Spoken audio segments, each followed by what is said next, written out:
Updraft Solar Tower, presented by Solar Life, supervised by Oscar Maldonado. Throughout the day, the sun radiation will be filtered by the air collector, creating a greenhouse effect. Just as when you leave the windows of your car closed on a sunny day, the radiation of the sun will be reflected and converted into heat.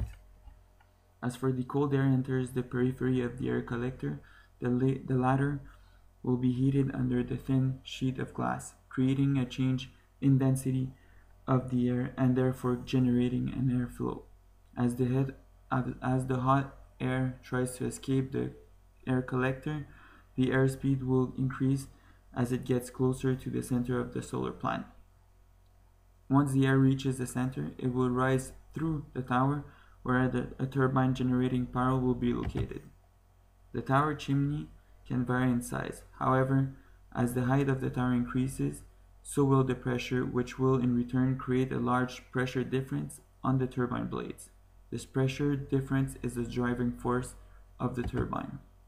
As for the air collector, again, depending on the height of the tower, will vary in diameter. However, the large diameter of the air collector, the greater the temperature of the heated air, and therefore the greater the velocity at the entrance of the tower. As for the turbine, the first updraft solar tower ever built in Manzanera, close to Spanish capital Madrid, was built with 4 blades at a tower height of 550 meters. However, new designs have since then have been proposed, such as multiple blades on the turbine or even multiple turbines on the periphery of the tower.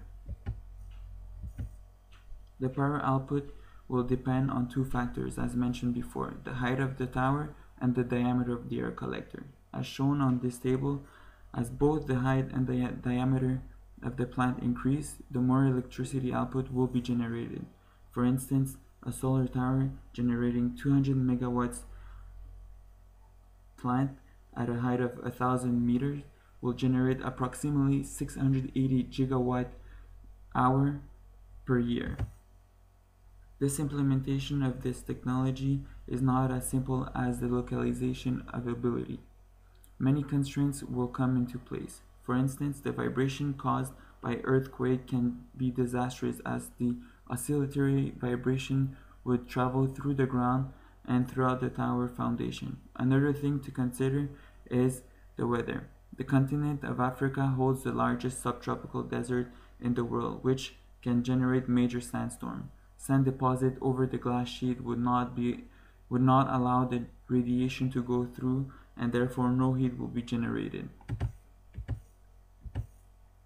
Therefore, the ideal location in this case would be along the western littoral of the continent and along the edge of the Sahara Desert. The initial cost of the plant will certainly put some doubts into one's mind.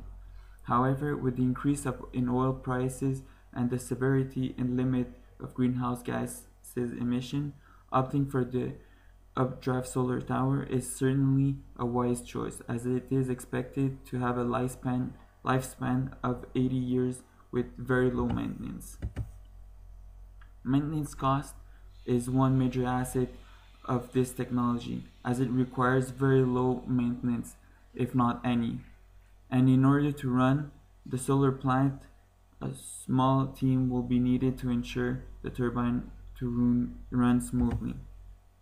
Future development is what will make the United States of Africa become a leader in renewable energy, as it will not only generate energy through an inexhaustible source, but it will reduce costs on energy and outsource the exceeding electricity to neighboring continents like Europe or Asia, for instance. Europe is also a large energy consumer. However, very small energy comes from renewable sources, and therefore this would be an opportunity for Africa to generate revenues with very low expenses, and as for Europe, it will allow them to reduce their emission in greenhouse gases. Thank you for listening.